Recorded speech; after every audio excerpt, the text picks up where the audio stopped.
Hi guys, সবাই কেমন আছো? আশা করি ভালো আছো। আমিও ভালো আছি। আমি চলে এলাম দেখো ছোট্ট একটা ব্লগ নিয়ে। এই দেখো আমাদের পুকুরেতে বড়শি ফেলেছিলাম, দেখো কত পুঁটি মাছ পড়েছে। দেখো পুঁটি মাছগুলোকে কুড়তে নিয়ে বসে গেছি। দেখো আর উপরে দেখো আমাদের মেনু কেমন বসে আছে। দেখো মাছের দিকে কেমন তাকিয়ে ড্যাপ ড্যাপ করে দেখছে। দেখো একটা পেলেই নিয়ে ছুটবে।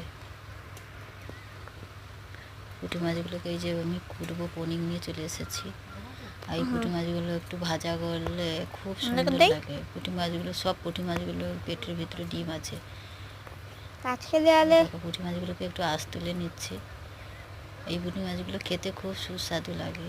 একটু ভালো করে ভেজে নিতে হবে লঙ্কা দিয়ে, ভাজলে খুব সুন্দর লাগে। এই দেখো পুঁটি মাছগুলো কত বড় বড়। আমাদের পুকুরটায় ছিপ ফেললে প্রচুর পুঁটি মাছ পড়ে। এই দেখো পুঁটি মাছগুলো দেখো কত বড় বড়। দেখো পুঁটি মাছগুলো করছে। এই যে দেখো পেট দেখো, এই দেখো পেটে কত ডিম দেখো। আর এইখানেই দেখো মাছ করছি দেখেই দেখো সাপ একটা ছিল, দেখো উঠে চলে এসছে। দেখো আমি মাছগুলোকে ধুয়ে নিয়েছি।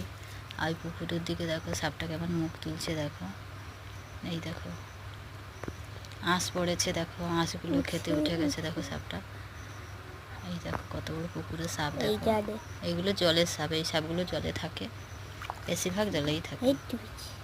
আমাকে দেখতে পেয়ে দেখো কেন জলে ডুবে গেছে।